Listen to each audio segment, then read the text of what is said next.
Graça e a paz da parte de Deus e do nosso Senhor Jesus Cristo. Estamos mais uma vez para estudarmos a Bíblia Sagrada, a Palavra do Senhor e a nossa lição. O título dessa semana da nossa lição é Motivados pela Esperança. E qual é a maior esperança do cristão?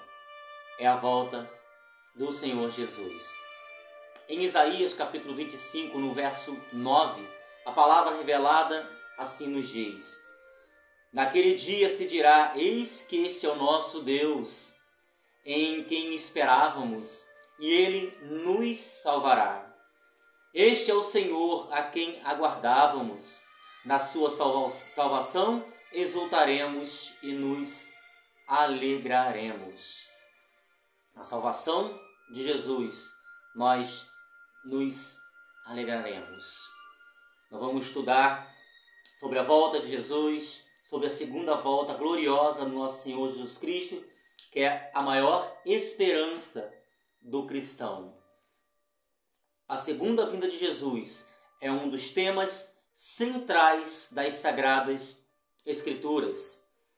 É um fio dourado que passa em todas as páginas da Bíblia, de Gênesis a Apocalipse. Um estudioso estimou que há 1845 referências da segunda vinda de Cristo somente no Antigo Testamento. Nos 260 capítulos do Novo Testamento, mais de 300 referências ao retorno de Cristo. Só no Novo Testamento. 300 referências. Em cada 25 versos menciona essa esperança. A esperança da volta do nosso Senhor Jesus Cristo. É a volta de Cristo, ela é referida em toda a palavra de Deus. Depois que a reforma na Europa naufragou e foi dificultada por divisões e conflitos, o protestantismo criou raízes no Novo Mundo, no território em que se tornaria depois os Estados Unidos da América. Não é à toa que os Estados Unidos é o maior país protestante, não é isso? Muitas pessoas buscaram tomar o manto da verdade, o que incluía a crença sobre a segunda vinda de Cristo. Nós precisamos nos apegar a esse grande evento que acontecerá, a volta do Senhor Jesus Cristo. Entre essas pessoas estava um fazendeiro, um homem fiel a Deus, com o nome de Guilherme Miller. A partir do seu estudo da Bíblia, ele acreditou que Jesus viria em breve, nos seus dias, na sua geração. Ele começou a pregar essa mensagem e iniciando um movimento que, embora tenha enfrentado um grande desapontamento, revelou verdades que permanecem relevantes.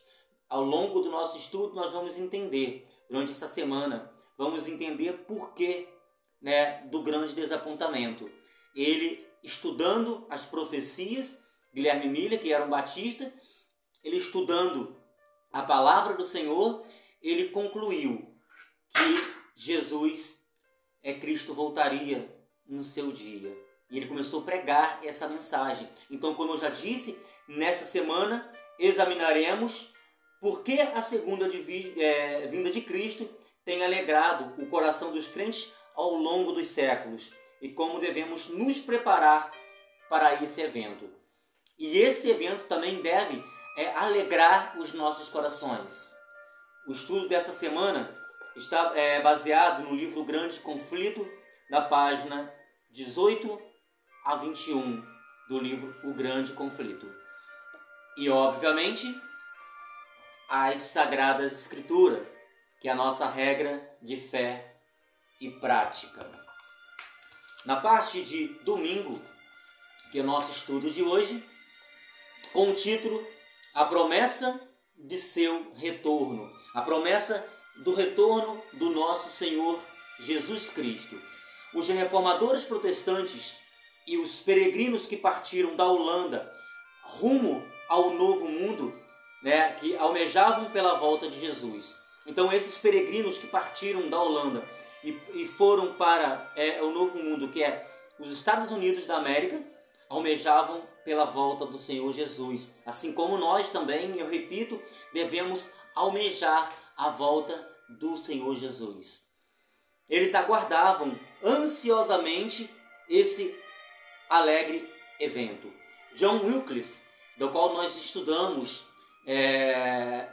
na lição passada, né? John Wycliffe aguardava a vinda de Cristo como a esperança da igreja. E essa deve ser a nossa esperança, a volta do nosso Senhor Jesus Cristo. Deve ser a esperança da igreja, o retorno glorioso do nosso Senhor Jesus Cristo para buscar o seu povo, para buscar a sua igreja. John Calvino falou por todos os reformadores quando se referiu ao glorioso retorno de Cristo como o evento mais feliz de todos.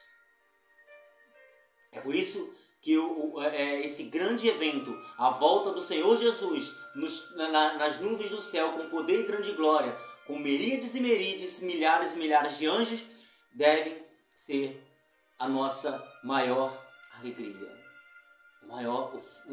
O evento mais feliz de todos os eventos. Para os homens e mulheres fiéis a Deus, a segunda vinda de Cristo era algo a ser recebido com alegria. Quero me direcionar a cada um de vocês. Será que vocês esperam? Será que eu estou esperando o retorno do nosso Senhor Jesus Cristo com alegria? Aguardando a volta do Senhor Jesus em nossos dias? Porque as seguintes passagens bíblicas, da qual eu vou ler, deram tanta esperança aos cristãos ao longo dos séculos. E a primeira passagem se encontra no livro de João, capítulo 14, no verso 1 a 3, que nos dá grande esperança na volta do nosso Senhor Jesus Cristo. E a palavra revelada assim nos diz. João capítulo 14, verso 1 diz: Não se turbe o vosso coração. Credes em Deus, crede também em mim. Na casa do meu Pai há muitas moradas. Se assim não fora, eu vou-lhe teria dito. Pois vou preparar-vos lugar. E quando eu for e vos preparar lugar, voltarei e vos recebereis para mim mesmo, para que onde eu estou, estejais vós também. Essa é uma promessa do nosso Senhor Jesus Cristo, de que onde Ele está, ao lado do Pai, Ele voltará para nos buscar, para vivermos eternamente ao seu lado. Que alegria crermos nesse evento. Que alegria crermos na volta do nosso Senhor Jesus Cristo. Porque nós viveremos para sempre com o Senhor. Em 1 Tessalonicenses, capítulo 4, no verso 13 ao 18, assim diz a palavra do Senhor. Vamos ler o verso 13 do capítulo 4 de 1 Tessalonicenses. A palavra revelada, a palavra do Senhor, assim nos diz. Não queremos, porém, irmãos, que sejais ignorantes com respeito aos que dormem. Quando fala aqui a respeito dos que dormem, os que morreram, estão no pó da terra, estão na sepultura, para não vos entristecerdes como os demais, que não têm esperança. Ou seja, a esperança daqueles que morreram no Senhor, estão na sepultura, estão no pó da terra, de vê-los novamente. Verso 14. Pois se cremos que Jesus morreu e ressuscitou, e nós cremos, e nós devemos crer, né, nessa grande verdade bíblica, que Jesus morreu. Ele, ao terceiro dia, Ele ressuscitou. Assim também Deus, mediante a Jesus, trará em sua companhia os que dormem.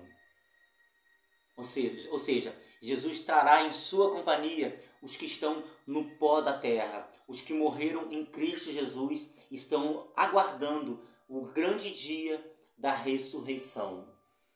Ora, ainda vós declaramos, por palavra do Senhor, isto, nós, os vivos. Então, todos os vivos que aqui estão, os que ficarmos até a vinda do Senhor, de modo algum precederemos os que dormem. Nós não iremos na frente dos que dormem. Primeiro, os mortos ressuscitarão da sepultura. Porquanto o Senhor mesmo, dada a sua palavra de ordem, ouvida a voz do arcanjo e ressoada a trombeta de Deus, descerá dos céus, e os mortos em Cristo ressuscitarão primeiro.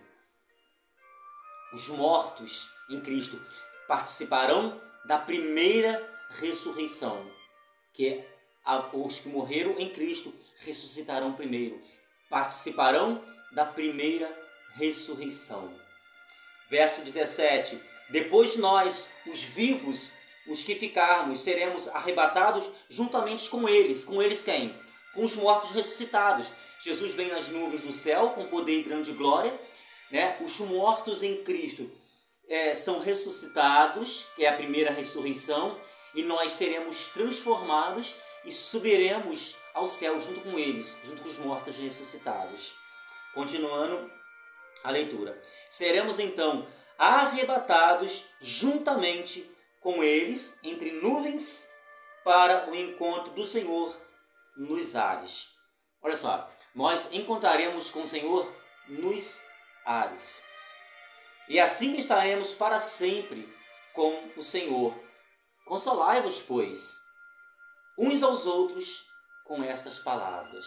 Que nós possamos consolar uns aos outros com essas palavras, com a volta do nosso Senhor Jesus Cristo. Em em Tito, capítulo 2, no verso 11 a 14, assim diz a palavra do Senhor. Porquanto a graça de Deus se manifestou salvadora a todos os homens. Isso aqui há uma informação muito importante para nós. A graça de Deus se mostrou salvadora para todos os homens. Então a graça está disponível, amados, para todos os seres humanos. Mas aqueles que aceitar essa graça salvadora, precisamos aceitar a graça de Deus. Todos têm a chance e a possibilidade de ser salvo, mas precisa crer nessa graça, precisa crer em Cristo Jesus. Verso 12. Educando-nos para que, renegadas a impiedade e as paixões mundanas, precisamos renegar as paixões mundanas, as conformidades com o mundo, vivermos em novidades com Cristo, em todos os sentidos, na forma de falar, na forma de tratar as pessoas, na forma de nos vestir, em todas as formas devemos deixar, né, as paixões mundanas. Vivamos no presente século sensata, justa e piedosamente, aguardando a bendita esperança e a manifestação da glória do nosso grande Deus e Salvador, Senhor Jesus Cristo. O verso 14 assim nos diz: o qual a si mesmo se deu por nós, a fim de remir-nos de toda a iniquidade, remir-nos de todo o pecado e purificar para si mesmo um povo exclusivamente seu, separado, diferenciado em todos os aspectos, zeloso de boas obras. Essa aqui é a palavra de Deus. De todos esses versos, qual foi, que deram esperança aos cristãos ao longo dos séculos, e também nos deve dar essa esperança, porque essas passagens das quais eu li, elas falam sobre a segunda volta de Cristo. Cristo virá nas nuvens do céu, com poder e grande glória, assim como eu já disse, com milhares e milhares, miríades e miríades de anjos. Quando haverá a primeira ressurreição, a ressurreição do justo, a ressurreição dos salvos. A volta de Cristo aponta para o fim do sofrimento, aponta para o fim da morte. E é inaugurada o reino eterno do nosso Senhor e Salvador Jesus Cristo, da qual nós faremos parte. Glória a Deus. Aleluia. É fácil entender, amados, porque a crença na segunda vinda de Cristo traz tanta esperança e alegria aos crentes, aos cristãos. E nossos corações devem estar cheios de alegria para recebermos e estarmos preparados para esse grande evento. Ela aponta para o fim, como já disse, do sofrimento, das angústias, da morte, da doença, de todos esses sofrimentos que a humanidade passa. Vamos ficar livres dessas coisas. Inaugura o tempo de paz e a vida plena em Cristo Jesus, a vida eterna ao lado de Cristo Jesus. Prevê o fim de lutas, o fim de guerras, em um mundo de felicidade e comunhão eterna entre Cristo e os redimidos de todas as eras. Os redimidos de Cristo, os redimidos de Deus, desde de Adão até o tempo do fim. Os salvos, os que morreram em Cristo serão ressuscitados, os que viveram para Cristo serão levados para os céus e viverão ao lado do Senhor eternamente. Tem um texto que se encontra no livro O Grande Conflito, na página 258, que assim nos diz, e eu quero ler na íntegra. Em todas as épocas, a vinda do Senhor tem sido a esperança dos seus verdadeiros seguidores. A pergunta nos cabe: qual tem sido a nossa verdadeira esperança? Em que nós temos depositado a nossa esperança? A última promessa do Salvador nos Montes das Oliveiras, de que Ele viria outra vez, iluminou em uma esperança tão grande que as tristezas não poderiam apagar, nem as provações apagar. Se ofuscar, se você passa por luta, se você passa por perseguição, se você passa por dificuldades, não desista, não desanime, siga em frente, porque o nosso Senhor Jesus Cristo voltará nas nuvens do céu para te buscar, para me buscar. Em meio a sofrimento e perseguição, o aparecimento do nosso grande Deus e Salvador, Cristo Jesus, foi a bendita esperança. Nós lemos isso no livro de Tito, capítulo 12, no verso 13. Aguardando a bendita esperança e a manifestação da glória do nosso grande Deus e Salvador, Jesus Cristo. Aleluia. Quando os cristãos tessalonicenses estavam cheios de pesar ao sepultarem seus queridos, que pensavam que estariam vivos para testemunhar a vinda de Jesus, Paulo, seu instrutor, apontou-lhes a ressurreição que ocorreria por ocasião do advento, da volta do nosso Salvador. Nós possamos guardar em nossos corações a volta do Senhor Jesus. Se nós perdemos um ente querido, mas nós temos a certeza que na volta de Cristo Jesus, os nossos entes queridos ressuscitarão para a vida eterna. Isso é uma alegria profunda em nossos corações. Então os mortos em Cristo ressuscitariam juntamente com os vivos e seriam arrebatados para encontrar o Senhor nos ares. Os mortos em Cristo ressurgiriam e juntamente com os vivos subirão para o céu, onde receberão o seu galardão eterno. Agora, por que a segunda vinda de Jesus é tão importante para a nossa fé? Considerando que os mortos dormem na sepultura, dormem no pó, por que a volta de Jesus é tão crucial? Sem ela, por que estaríamos, como Paulo disse, em uma situação totalmente desesperadora? Em 1 Coríntios, no capítulo 15, assim nos diz a palavra do Senhor. 1 Coríntios, capítulo 15.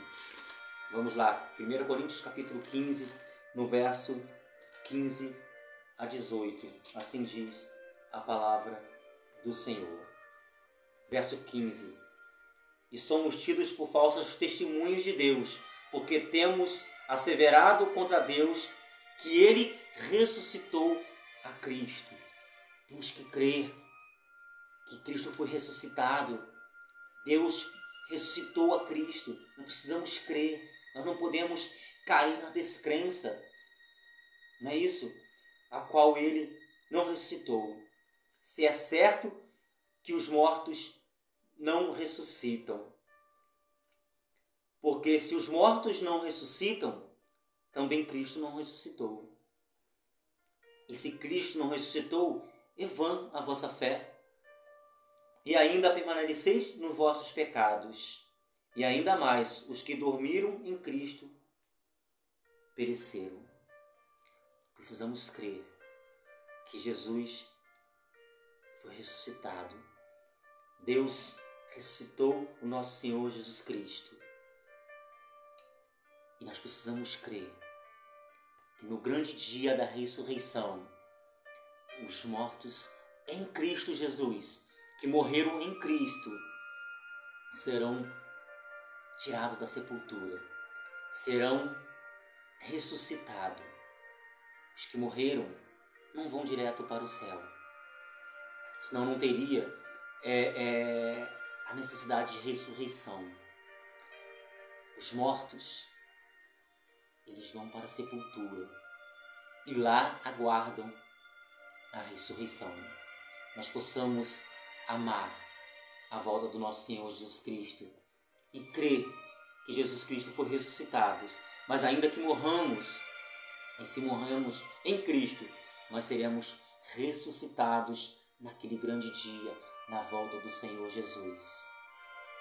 E nós veremos os nossos entes queridos, e nós veremos aquelas pessoas que nós amamos, nós poderemos abraçá-la. Que a esperança do retorno de Cristo, que a esperança da volta do nosso Senhor Jesus Cristo esteja na nossa mente, nos nossos corações, e que a paz de Cristo Jesus e que a doce consolações do Espírito Santo esteja com cada um de nós. Em nome do Senhor Jesus. Amém.